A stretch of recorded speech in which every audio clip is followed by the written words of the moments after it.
Voilà. C'est comme ça que je l'ai appris et j'ai appris la langue.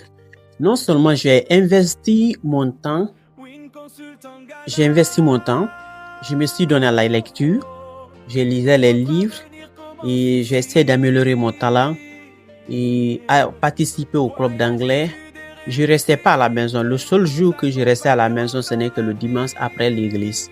Mais du lundi au samedi, je partais au club d'anglais les soirées. Non seulement les clubs d'anglais ici au Ghana, c'est gratuit, vous ne payez absolument rien. Vous partez de l'anglais que vous avez appris. Si Pierre est à, un exemple, Pierre est à ILL,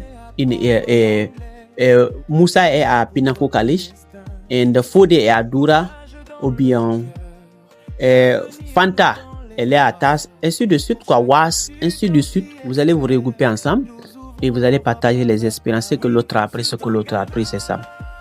Et pour toute petite histoire, pour moi, j'ai un de mes grands qui s'appelait Monsieur Kama qui m'a beaucoup aidé ici au Ghana.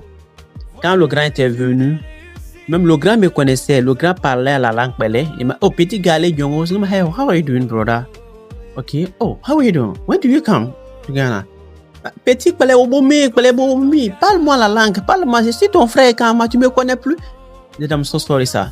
C'était quoi? Non seulement, c'est pas parce que c'est de l'impolitesse, je voudrais pas parler de la langue, parce que c'est déjà un engagement que j'avais pris déjà, que je ne vais pas jamais parler la langue française à quelqu'un ou même ma langue locale à quelqu'un d'autre.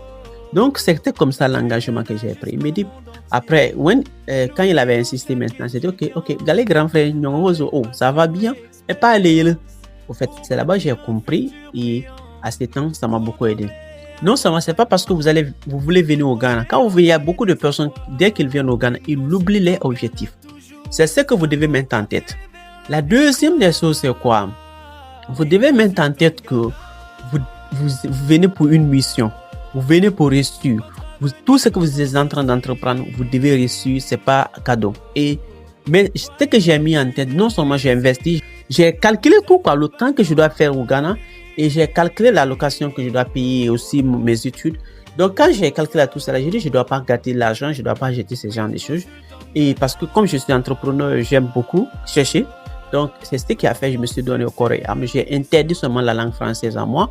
J'ai interdit la langue locale et je me suis concentré. Et tout ce qui m'a beaucoup aidé, c'est aller rassembler les enfants ghanéens qui ne parlent pas la langue française. Je les enseignais en français, c'est-à-dire, cela me poussait non seulement de forcer à parler l'anglais avec eux parce que je traduisais ce que j'enseignais. Donc, c'est comme ça que je l'ai